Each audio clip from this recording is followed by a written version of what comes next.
जिनके गुणों के गान में वे वर्धमान महान विचरे हमारे।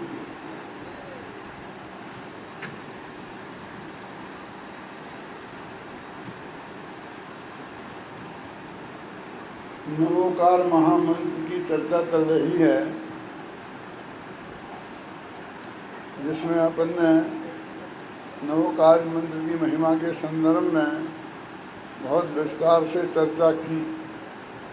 अंत में ये कहा था कि कुंद कुंद आचार्य की गाथाओं में भी नवोकार मंत्र जैसी गाथाएं हैं, और उसमें एक पंक्ति में पंच परमेष्टि को याद कर लिया गया है, क्योंकि नमोकार मंत्र में जो 2 पंक्तियां हैं उनमें भगवान को स्मरण करने के अलावा और क्या किया। नमः नमः 5 बार लगा दिया।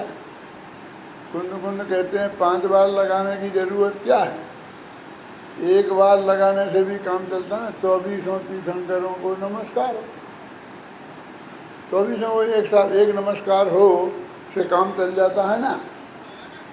तो उन्होंने और ये कहा कि नवोकार मंत्र का जाप करना है, मानो नवोकार मंत्र को याद करना है। बार बार कोई क्रिया करने की बात थोड़ी है कि आप नमो हरंतारम बोलो फिर ऐसा नमस्कार करो, फिर ऐसा कुछ नहीं है। शांति से बैठो और नमोकार मंत्र का पाठ करो।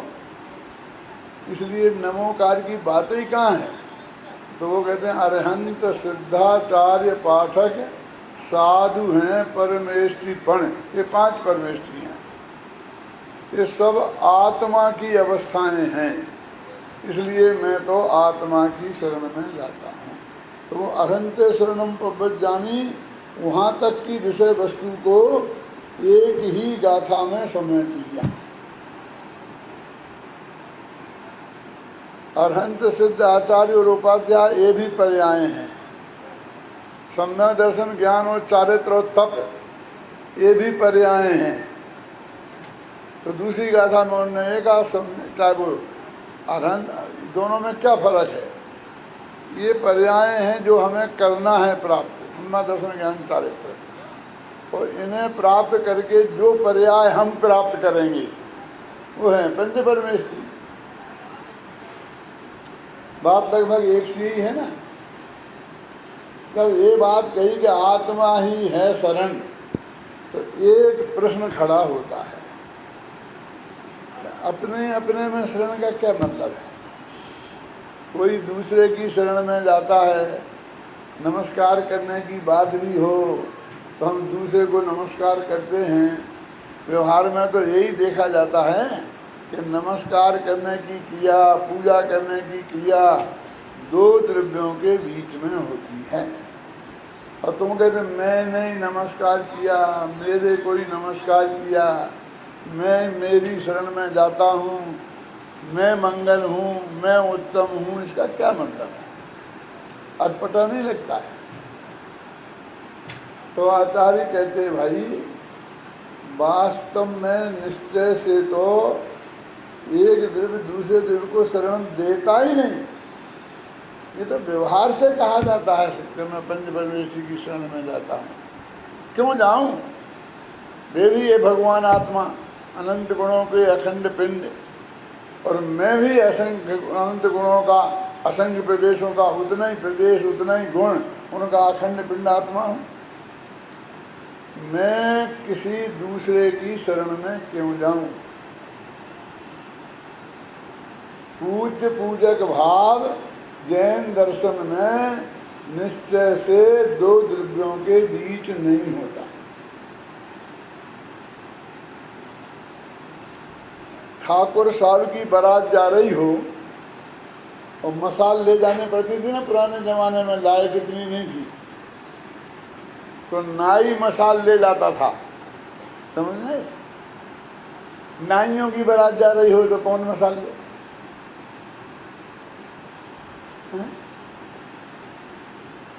यहाँ तो सभी नाई हैं, सभी भगवान हैं, कौन किसकी शरण में जाए। ये शरण की बात ही अच्छी नहीं है। ये अच्छी बात नहीं है। हम देश में आज़ादी आई कि प्रधानमंत्री और चपरासी दोनों सब गवर्नमेंट के कर्मचारी हैं, कोई फर्क नहीं है। थोड़े तनख्वाह मनख्वाह ज़्यादा कम मिले तो क्या फ़र्क पड़ता है, और काम तो सब अपनी योग्यता के अनुसार करते ही हैं। तो एक छोटे बड़े की भावना ही मान का आधार है। कि छोटे बड़े की बात ठीक नहीं है। इसलिए दास से दासक भाव दो द्रव्यों के बीच में निश्चय से नहीं होता, और व्यवहार से एक के बीच में नहीं होता। अब कैसे व्यवहार निश्चय की संधि है? आप आए तो मैं आपको नमस्ते करता हूँ, आप मुझे नमस्ते करते हैं, बुलाते हैं, आदर सत्कार करते हैं। लेकिन जब मैं अपने घर जाऊँ और मैं ही अपने को पंडित हुकुमचंद जी नमस्ते ऐसा नमस्ते करूँ कि आइए आइए, बहुत दिनों से नहीं पधारे, क्या ठंडा देंगे या गर्म, कैसा लगेगा आपको? ये क्या हो गया, पागल तो नहीं हो गया? तो मैं आपका सत्कार कर सकता हूँ तो मैं अपना नहीं कर सकता? करना चाहिए ना। जब पर की शरण में जाने की बात करते हो, अपनी शरण में जाने की बात करते हो, तो हमारा सत्कार भी होना चाहिए, पूजा भी होनी चाहिए। कि होती है, स्वयं की पूजा भी होती है।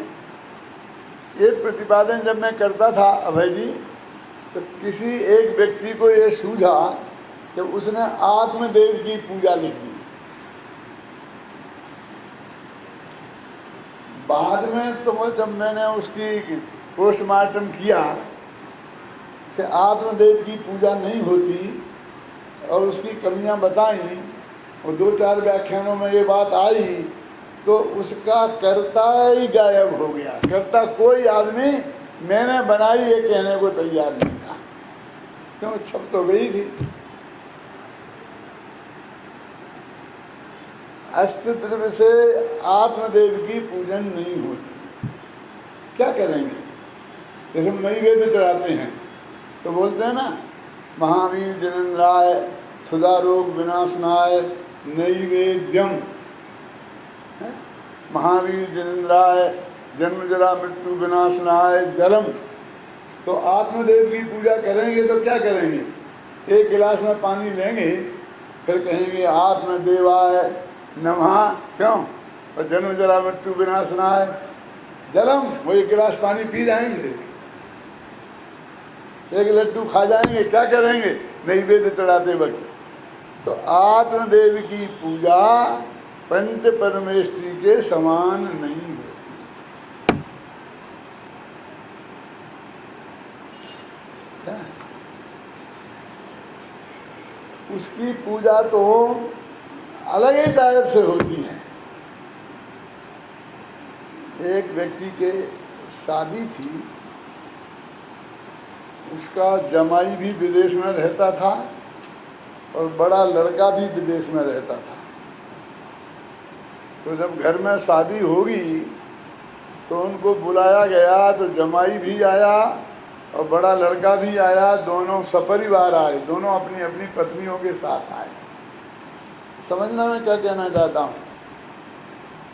जब शादी संपन्न हो गई और जब वापस जाने लगे तो बेटी जमाई का बहुत आदर सत्कार के साथ विदाई की गई, साड़ी दी गई, और जो जो चीज़ें जो आप देते हो मुझे ज़्यादा पता नहीं है, सोना मोना गहना महना जो भी आपको देना था, तिलक किया गया बेटी जमाई को। लेकिन बेटे और अपनी बहू को कुछ नहीं। दो ही एक प्लेन से जा रहे थे, दोनों की एक साथ विदाई हो रही थी। तो उस लड़के ने सोचा ये क्या हो रहा है, मुझे तो कोई पूछता ही नहीं है। और जीजा जी की इतनी आवभगत हो रही है, आखिरकार बर्दाश्त नहीं होगा तो ले पापा सुनो, इनकी इतनी आदर सरकार, मेरा कुछ नहीं। कि बेटा ये अपने यहाँ आए हैं ना शादी में, कि मैं भी आया हूँ ना, तू समझता नहीं, ये अमेरिका से आए हैं कि मैं भी वहीं से आया हूँ, कि तू समझेगा नहीं, मैं तुझे अकेले में समझा दूंगा।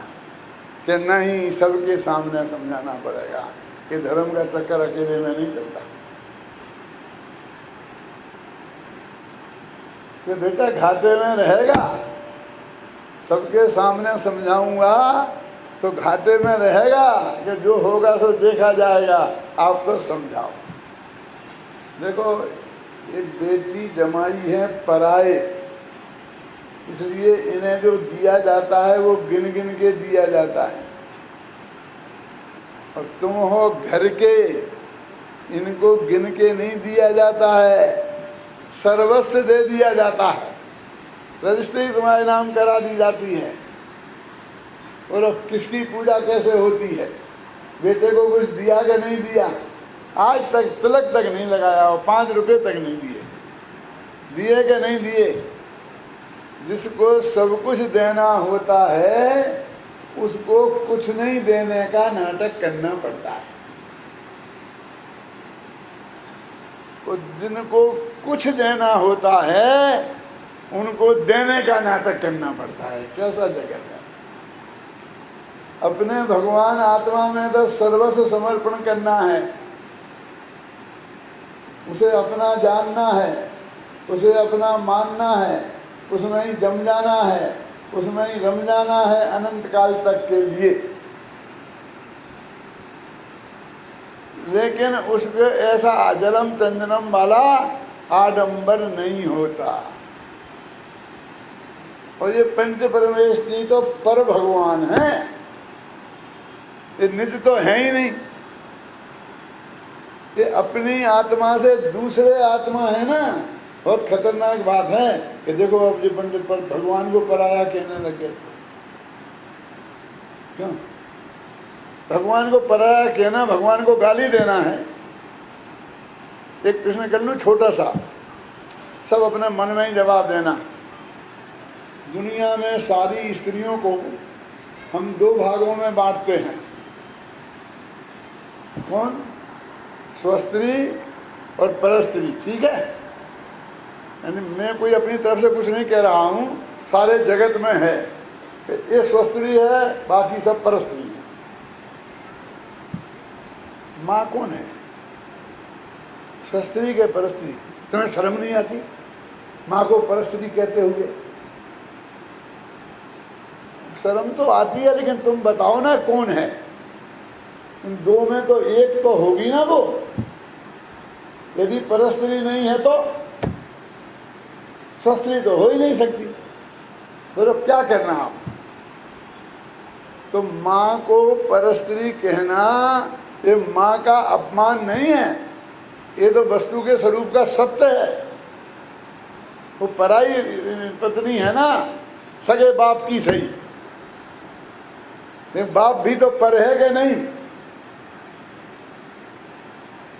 ऐसे ही ये आत्मा है, तो ये अपना आत्मा और अरहंत सिद्ध आचार्य उपाध्याय और सर्व साधुओं का आत्मा अपने से पर है कि निज है।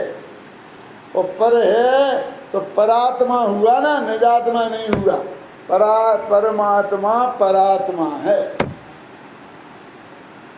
और दूसरे के प्रति श्रद्धा भक्ति उसे राग कहते हैं। गुरुदेव फरमाते थे इधर आ गए, इधर आ गए, इधर आ गए, समझा? कहते श्रद्धा है, लेकिन वो राग भाव पैदा होता है, उसे 7 से पुण्य का बंध होता है। वो पहले दिन मैंने बताया था।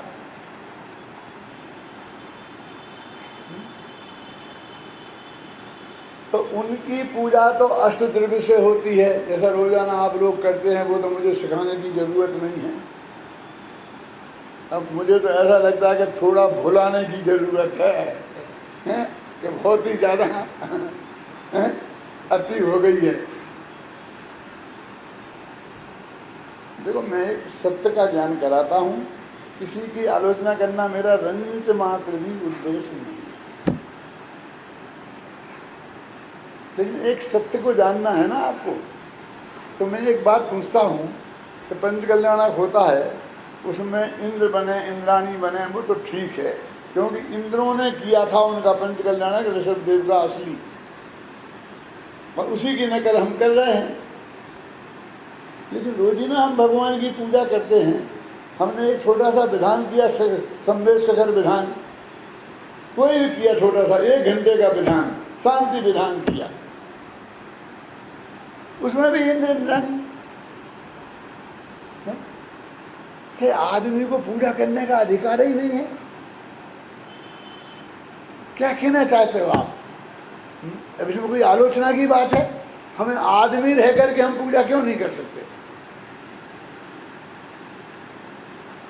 आदमी रह के नाच नहीं पाएंगे, इंद्र बनेंगे तो नाचेंगे, मुकुट बांधेंगे, घाघरा पहनेंगे और क्या क्या करेंगे, और क्यों? इसका नाम पूजन है? शांत भाव से भगवान और भगत 2 जने हों, तीसरे की कोई ज़रूरत नहीं है, ना ध्यान की, ना मंजीरा की, ना किसी की। बिल्कुल शांत भाव से हम भगवान की भक्ति नहीं कर सकते? 8 द्रव्य हों तो बहुत बढ़िया, ना हो तो भी चलता है। अपने आप भाव पूजन भी होती है कि नहीं होती है? उसका फल कोई कम लगता होगा? अरे फल तो भावों ही का लगता है। तो तुमने इस थाली का माल इस थाली में ट्रांसफर किया, उससे रंच मात्र भी पुण्यबंध नहीं होता, घबराना नहीं। शास्त्र के आधार से कह रहा हूँ, और वैसे ही थोड़ी कह रहा हूँ, 200 पंडितों के बीच में बोल रहा हूँ।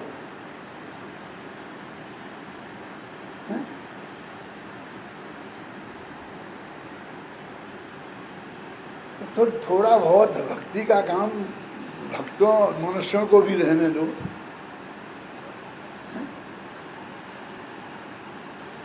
अब ये कहते हैं इसमें किसकी बुराई हो गई, किसकी भलाई हो गई? अब ये सत्य का ज्ञान तो मुझे हर गांव में कराना है। अब तुम्हारे डर के मारे इस गांव में नहीं कराऊंगा तो फिर क्या होगा? मैं तो सब जगह जाऊंगा, वहाँ जाऊंगा वहाँ कराऊंगा, वहाँ जाऊंगा जहाँ जाऊंगा वहाँ ये बात बताऊंगा। अभी तो ये बात चल रही है, पूज्य पूजक भाव निश्चय से 2 द्रव्यों के बीच नहीं होता, व्यवहार से होता है। और पूज्य पूजक भाव अपने में अपना, व्यवहार से नहीं होता, निश्चय से होता है।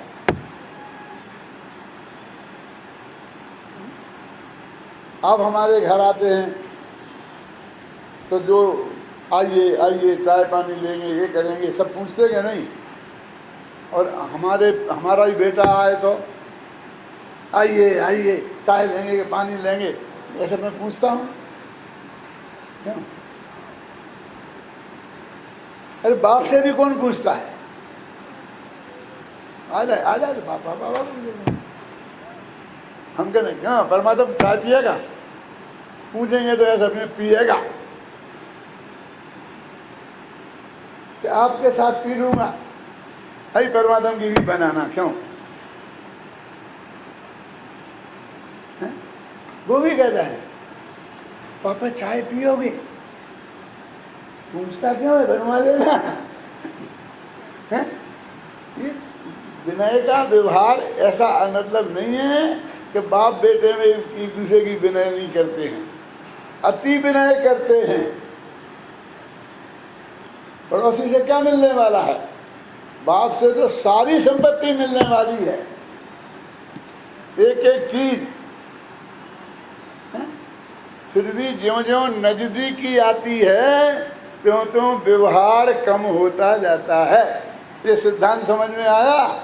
तो हमारा आत्मा हमारे नजदीक नहीं है, हम ही हैं, तो उससे क्या व्यवहार? बोलो।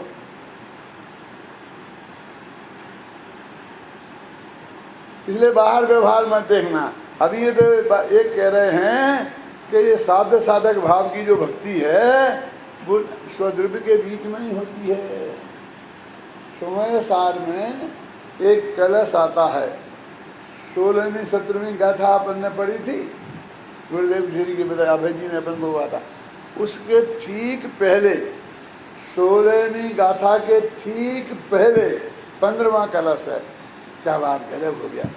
अरे गाथा के पहले गाथा होती है 15वीं, लेकिन ऐसा संयोग मिला कि 15वां कलश और उसके बाद 16वीं गाथा। क्या है वो 15वां कलश? बहुत गजब का है।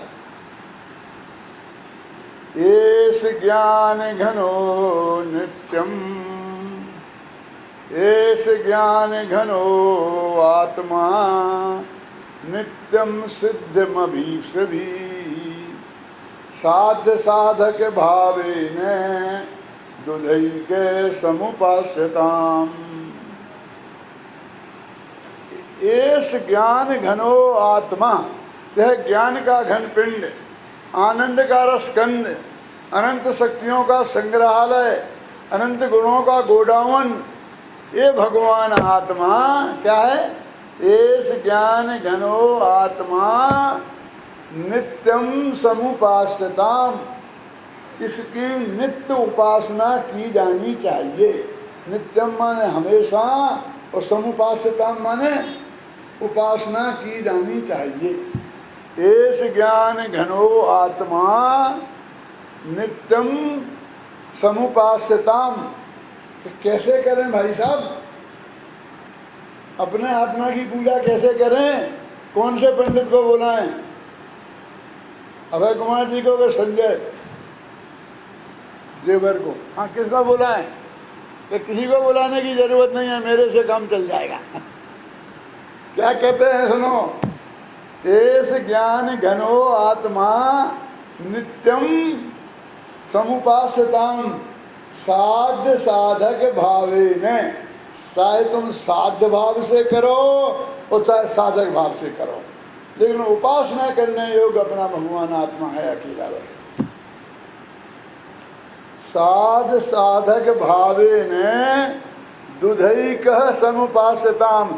दो प्रकार से करो, साध्य भाव से करो और साधक भाव से करो, लेकिन उपासना एक की करो। साध्य साधक भावेन दुधा एक उपास्यताम। दुधा माने दो प्रकार और एक आत्मा की उपासना करो। मैं छंद बोलता हूँ, शांति से सुनना, सब समझ में आएगा। एष ज्ञान घनो आत्मा नित्यम सिद्धमभीप्सिभी। कौन लोग करें? सिद्धमभीप्सिभी, जो सिद्धि की कामना करते हैं, हमें मुक्ति की प्राप्ति हो ऐसी जिनकी इच्छा है, वे ये काम करें कि अपने आत्मा का दो प्रकार से उपासना करें। सिद्धिमभीप्सिभी, सिद्धि की जिन्हें कामना है, किसकी करें? एक आत्मा की। कि दो प्रकार से करें, कि साध्य भाव से और साधक भाव से। ये साध्य भाव और साधक भाव क्या है अभी बताऊंगा। इसका हिंदी पद्यानुवाद किसको याद है?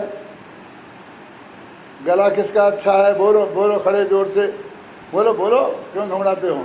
स्पीकर लेना हो तो इन्हें स्पीकर दे दो, बोलो।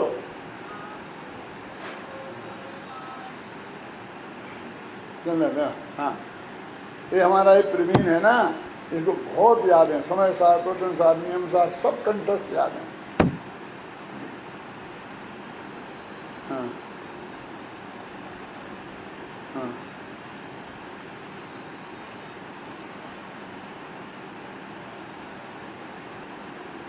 बोलो भाई। है कामना यदि सिद्धि की तो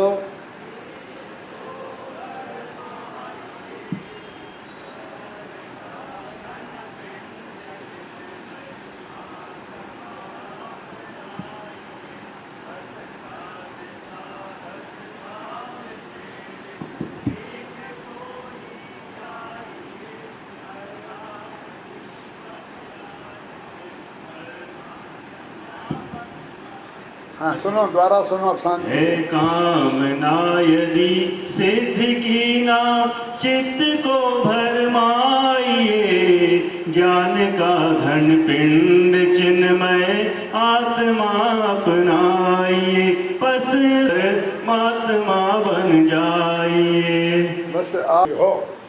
और उसकी विधि क्या है देखो, कितनी सरल है। यदि कामना है सिद्ध की, तुम्हें यदि मुक्ति की कामना है ना, तो चित्त को भ्रमित मत करो, ना चित्त को भरमाइए। ये मैंने उस गाथा का, उस कलश का पद्यानुवाद किया है हिंदी में, अक्षर अक्षर से है। अब देखो, हे कामना यदि सिद्धि की, ना चित्त को भरमाइए। चित्त को भ्रमित मत करो। क्या करो? एक चिन्ह मात्र जो भगवान आत्मा है उसको अपनाओ। कि कैसे अपनाएं? कि साध्य भाव से अपनाओ चाहे साधक भाव से अपनाओ, उस एक आत्मा को अपनाओ और आप भी पर्याय में परमात्मा बन जाइए। आप भी पर्याय में परमात्मा बन जाएं। कितना सरल मार्ग सबके लिए खुला है। ऐसा नहीं है कि पुरुष पुरुष बनेंगे, महिलाएं नहीं बनेंगी। इस पंडित को कैसे बुलाया? ये श्वेतांबर है क्या? क्यों? ये तो कह रहा है पुरुष भी मोक्ष चले जाएंगे और महिलाएं भी चली जाएंगी। अरे इसी भव की बात थोड़ी है, अगले भव में चले जाएंगे। एक दो भव से क्या फर्क पड़ता? जाना तो है ही ना, समझे ना? जाना तो सबको मोक्ष है, विधि एक ही है। क्या विधि है? कि इस भगवान आत्मा की पूजा करना, इस आत्मा की साधना करना, इस भगवान आत्मा की आराधना करना। और वो कैसे की जाती है? कि इसे जानो और जानते रहो, बस खत्म, खेल खत्म। जानो और ऐसा जानो कि यही मैं हूँ, ऐसा मानो कि यही मैं हूँ। और अब क्या करें? जानते रहो, और क्या करना? पूरा मोक्ष मार्ग हो गया। सम्यक दर्शन ज्ञान तारे तो गया। हाँ, जानना सम्यक ज्ञान, यही मैं हूँ ऐसा जानना सम्यक दर्शन, मानना सम्यक दर्शन, और फिर उसी को लगातार जानते रहना, इसका नाम ध्यान है। कितना सरल काम है। जानना भी खुद को और जानेगा भी खुद। कल कहा था ना, तस्वीरे खुदा हृदय के आईने में है, जब चाही गर्दन झुकाई देख ली। दूसरी जगह थोड़ी जाना है। खुदा की तस्वीर तो हमारे हृदय के दर्पण में है। जब देखना है तब गर्दन झुकाएंगे, वो देख लेंगे। तब वो कहता है जैनी कि नहीं जची हमें। क्यों नहीं जची? कि गर्दन झुकानी पड़ेगी। गर्दन झुकाई लिखा ना, देख ली। और वो भी मैं आत्मा नहीं दिखेगा, खुदा दिखेगा। अरे खुदा भी नहीं दिखेगा, खुदा की तस्वीर दिखेगी। इस भाव नहीं पसाता। क्या कहना? तस्वीरे खुदा हृदय के आईने में है, जब चाही गर्दन झुकाई देख ली। कि खुदा की तस्वीर नहीं देखना है हमें। हमें तो खुदा को नहीं देखना है, हमें तो खुद को देखना है। जैन धर्म तो कहता है खुद को देखने का नाम है, खुदा को देखने का नाम जैन धर्म नहीं है। साहब कुछ नहीं करना पड़ेगा, कुछ नहीं करना पड़ेगा, कुछ नहीं करना पड़ेगा। अभी तो कह रहे थे कुछ झुकाना पड़ेगा। हाँ, क्या झुकाना पड़ेगा? कि गर्दन। तो गर्दन झुकाना इतना आसान काम है? जब हम रात्रि में सोते हैं कभी और गर्दन टेढ़ी पड़ी रहती है, तो सुबह उठते हैं तो जरा से हिलाने में प्राण निकलते हैं। तुमने कहते गर्दन झुकाई देख ली। और पर हम तो उस देश के वासी हैं, हम उस देश के वासी हैं। गर्दन कटा सकते हैं पर गर्दन झुका सकते नहीं। तुमने कह दिया गर्दन झुकाई देख ली, बस। गर्दन झुकाना इतना आसान काम है स्वाभिमानियों के लिए। हम कहीं गर्दन झुकाने वाले नहीं हैं, खुदा के दरबार में भी नहीं, जिनेंद्र भगवान के दरबार। घबराना नहीं, असली धर्म समझना है तो।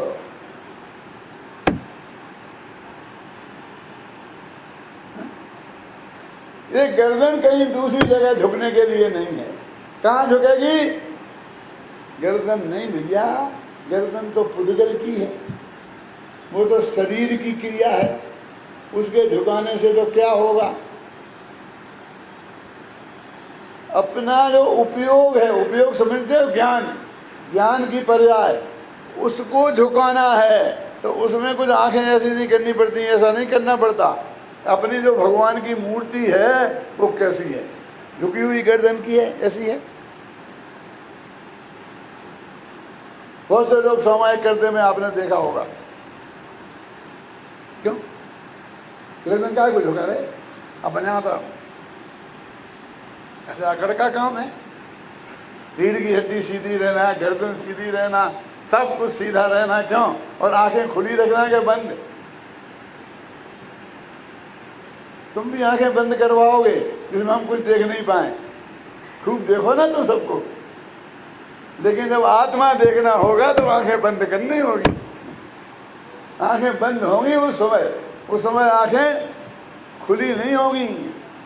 लोग कहते हैं झूठा है संसार, आंख खोल कर देखो। क्या कहता है? झूठा है संसार, आंख खोल कर देखो। पर मैं कहता हूं सच्चा है तेरा आत्मा, आंख बंद करके देखो। ये आंख बंद करके देखने की चीज है, खोल कर देखने की चीज, क्योंकि आंखों का कोई काम ही नहीं है। वो काला गोरा है ही नहीं। क्यों? तुम्हारे पारसनाथ सामलिया नहीं है? सामलिया पारसनाथ शिखर पर भरे विराजे हो। क्यों? वो तो काला पीला गोरा सब रंगों से रहे, बेरंग है, अरस अरूप अवक्तम, ऐसा वो भगवान आत्मा है। तो अपने आत्मा की साधना कैसे होती है? दो प्रकार से। कौन कौन से? साध्य साधक भाव से।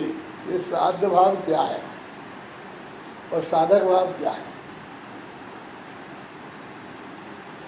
अभी अपनी हालत क्या है कि जब भी अभी, ये तो तत्व की बात है, ये बहुत बढ़िया बात है कि एक आदमी सुनाता है, सब जने सुनते हैं शांति से, एक से ज़मीन पर बैठ के।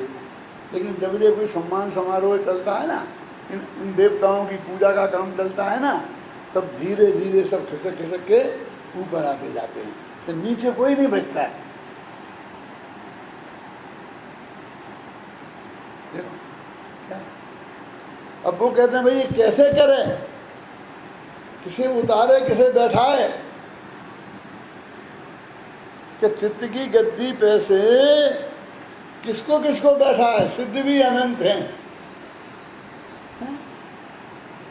वो कह रहे कोई नहीं, एक पर के झटके में सब साफ। एक पर आत्मा के ध्यान से धर्म नहीं होता, पुण्य होता है एक झटके में। अब अकेला अपना आत्मा बचा, तो ये अकेले इस आत्मा की आराधना करना है, माने कितनी बादाम लगेंगी? ये बादाम वाला भगवान नहीं है, कुछ नहीं लगेगा, बस तेरा उपयोग लगेगा। आप हमसे कहो पंडित जी आपको क्या चाहिए, फरमा दो, हम देने को तैयार हैं। मैंने कहा भैया तुम्हारा थोड़ा ध्यान चाहिए कि मेरी बात ध्यान से सुनो, और कुछ नहीं चाहिए मुझे। यहाँ वहाँ मत देखो, कम से कम 1 घंटा मुझे दिया है, तो इसी बात को ध्यान से सुनो, मैं सिर्फ ये चाहता हूँ। तो वो कहते हैं भैया जब आत्मा को देखो तो आत्मा क्या चाहता है कि बस तुम उसे देखो। वो हाजिर हुजूर भगवान हैं, अपने मंदिर में भगवान विराजमान है ना, अपन को दर्शन करना है तो कब करें? कि तुम नक्की करो कब करना है। भगवान तो बेचारा 24 घंटा बैठा है तुम्हारे इंतजार में, तुम जब जाओगे तब हाजिर कर लो दर्शन। मना नहीं करेगा, रात के 2 बजे जाओगे तो भगवान मना करेंगे? ऐसे ही अपना भगवान आत्मा हाजिर हुजूर है, 24 घंटा बैठा है कि कब करें उसकी आराधना, कि जब तुम्हें करना हो, रात के 2 बजे करो, 3 बजे करो, दिन के करो, जब करना हो करो। माने आत्मा के दर्शन जब चाहो तब करो, उसमें कोई प्रतिबंध नहीं है, रात्रि भोजन का दोष नहीं लगेगा। क्यों? कि कैसे करें, कि कैसे माने क्या, कि साध्य भाव से कि साधक भाव से। अब ये साध्य भाव क्या है और साधक भाव क्या है? मेरे विद्यार्थियों को छोड़ करके बाकी कोई हाथ उठा के बताए कि वो जानता है कि नहीं जानता है। तुम नहीं है मेरे विद्यार्थी।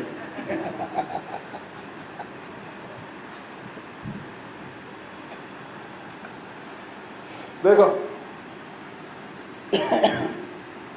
पंच परमेष्टि है ना, पंच परमेष्टि में सिद्ध भगवान तो हैं साध्य भाव के उपासक, और अरहंत आचार्य उपाध्याय और सर्व साधु हैं साधक भाव के पुजारी।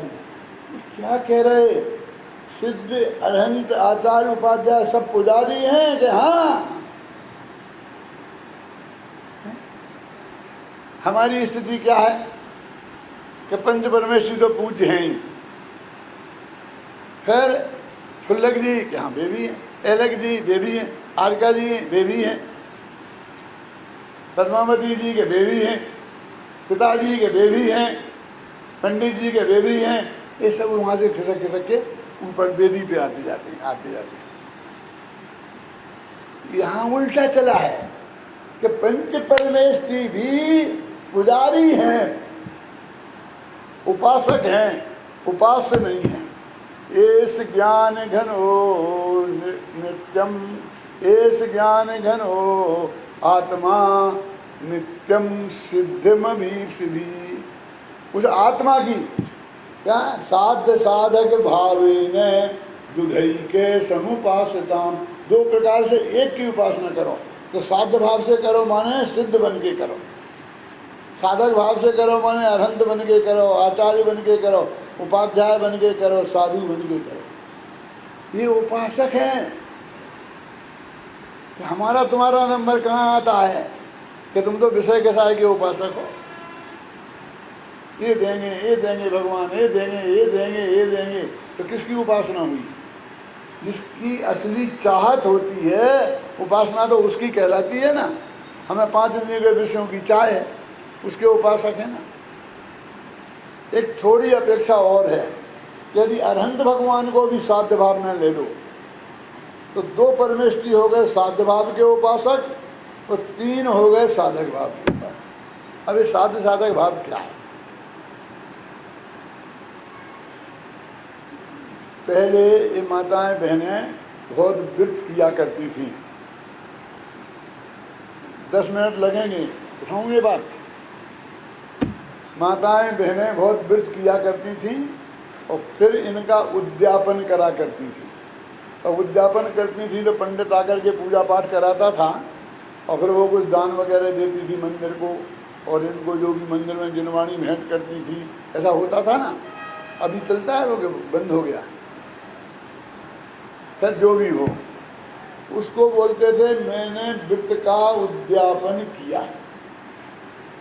व्रत यानी आज तक मैंने 10 साल तक 10 लक्षण व्रत किए और आज मैंने उद्यापन कर दिया तो अब मैंने छुट्टी हो गई। घर वालों को 10-5 हज़ार रुपये खर्च करना पड़ते थे और व्रत का उद्यापन हो जाता था। उसकी कहानियाँ आती हैं, पढ़ी हैं वे कहानियाँ?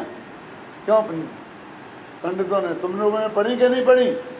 नहीं, मैं पढ़ा देता हूँ। उद्यापन की सकती न हो तो व्रत दूनो करियो जो, जम्बू दीप दीपन में सार, भरत क्षेत्रता में सुखकार, एक समय विपुला चलती सबो शरण आयो महावीर। ऐसी कहानियाँ हैं बहुत। वे कहानियाँ मैंने सब पढ़ी हैं और अब मुझे सब याद हैं। उसमें क्या एक सी हैं बम्बैया फिल्मों जैसी, और बस उनमें यही पंक्तियाँ हैं, धड़ाधड़ ऐसे बोलता रहूँ। आपको कहानी सुना दूंगा पूरी, ऐसा हुआ ऐसा हुआ ऐसा हुआ। दिव्यला तो चल तीर पे भगवान का समोषण आया, उसमें राजा सैनिक पूछे, उनने पूछे महाराज आज तो मैं धन्य कुमार की कहानी सुनूंगा। भगवान ने धन्य कुमार की कहानी सुनाना शुरू कर दी। बीच में गौतम जी आ गए, हे गौतम, हे राजा सैनिक, पढ़ते हो कि नहीं पढ़ते हो वे कहानियाँ? ऐसी हजारों कहानियाँ हैं कथा कोश के नाम से,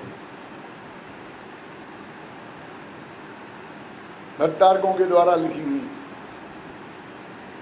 तो ये जो उपासना है, उपासना किसे बोलते हैं कि भगवान की उपासना, अपना आत्मा की, आत्मा भगवान और पंच परमोष्टि उपासक। तो जो कंटिन्यूटी, वो बात पूरी कर दूँ हाँ, कि वो कहते हैं कि यदि तुम में उद्यापन की शक्ति ना हो तो दूना व्रत करना पड़ेगा। 10 साल का 10 लक्षण व्रत होता है। अब कैसा होता है, मैं ज़्यादा चक्कर में नहीं पड़ना चाहता, लेकिन कैसा है, 16 कारण का, रत्नत्रय का 3 दिन का उपवास, 3 दिन का व्रत रत्नत्रय का, और 16 कारण का कितना, 10 लक्षण का 10 दिन का, 16 कारण का इतना नहीं आता, 16 दिन नहीं, 1 महीना। अरे गलत हो गया, 16 कारण बंध का कारण है, उसका 1 महीना तक पूजा, और रत्नत्रय मोक्ष का कारण है, उसको 3 दिन में निपटा दो। किसी को होश तो है ही नहीं।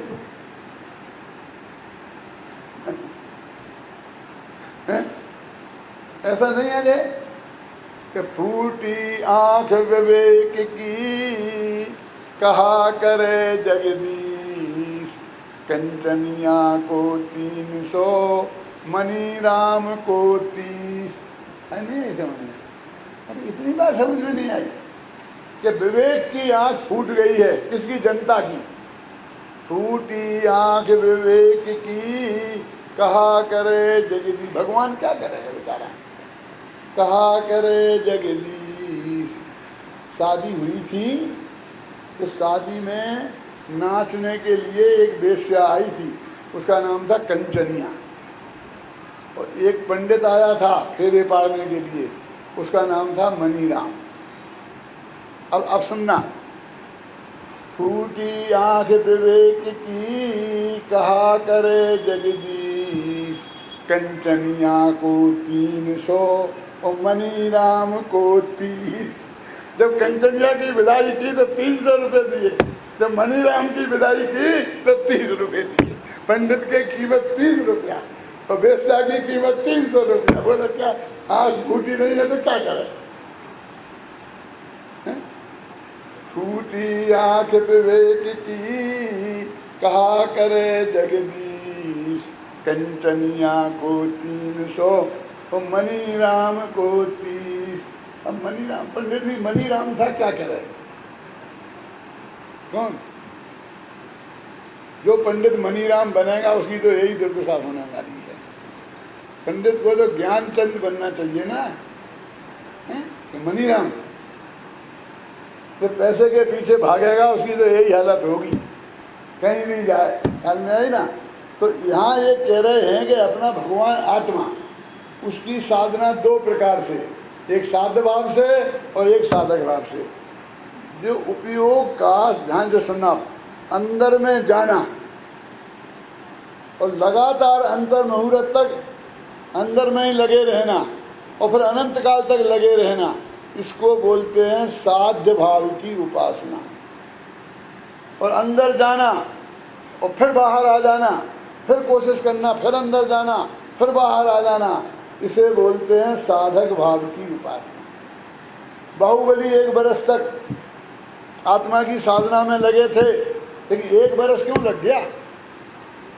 क्योंकि अंतर मुहूर्त से ज़्यादा अंदर में नहीं रह पाए, फिर बाहर आ गए, फिर कोशिश करी, फिर अंदर गए, तो वे साधक भाव के उपासक थे।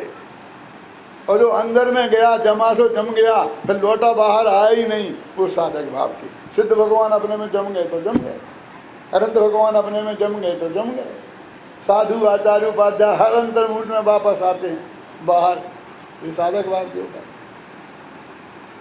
आत्मा का ध्यान करना ये है साधना, कंटिन्यूटी में लगातार करें, टूटे नहीं बीच बीच में, उपयोग भ्रष्ट नहीं हो आत्मा से, उसे बोलते साध्य भाव की उपासना। और जो उपयोग टूटे बार बार, उसे बोलते साधक भाव की उपासना। बोलो, पंच परमेश जी उपासक हैं, उपास्य नहीं। अब गजब हो गया कि अपन ने उतारना शुरू किया तो अकेले क्षेत्रपाल पद्मावती जी को नहीं उतारा, ये तो पांचों परमेश्वरियों की छुट्टी कर दी। मैंने ऐसा नहीं कहा साधुओं को उतार दिया, क्योंकि एक एक कहूँ तो झगड़ा खड़ा हो जाएगा। पंच परमेश्वरी को उतार दिया ना, सिद्ध भगवान तो ऐतराज करते ही नहीं है, और सिद्ध भगवान की पार्टी का कोई यहाँ है भी नहीं, ये तो यहाँ आता ही नहीं है। क्यों? इसलिए कोई डर नहीं है। शास्त्र में लिखा है सब भगत हैं, तो सब भगत बन गए तो भगवान कौन? सब उपासक बन गए तो उपास्य कौन है? उपास वो अपना त्रिकाली ध्रुव आत्मा, एस ज्ञान घन हो आत्मा, वो उपास है, उपासना उसकी करनी है। फिर बोलता हूँ ये छंद, अब ध्यान से सुनना। एस ज्ञान घन हो आत्मा नित्यम सिद्धम अभीक्षवी साध्य साधक भावे न दुधई के समुपासताम। दुधा माने दो प्रकार से, साध्य भाव से और साधक भाव से। एक माने एक आत्मा की उपासना कर, उपासना करने योग्य एक अपना त्रिकाली ध्रुव भगवान आत्मा ही है और कोई नहीं।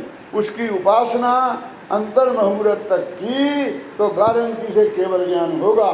केवल ज्ञान होगा माने तुम स्वयं भगवान बन जाओगे। ये विधि है जैन शास्त्रों में, बिल्कुल एक एक अक्षर है।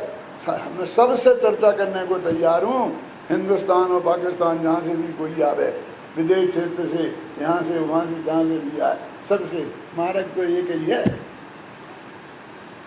क्यों? और मैं एक ही सुनाता हूँ सारी दुनिया को। अमेरिका में जाऊँगा तो यही, लंदन में जाऊँगा तो यही।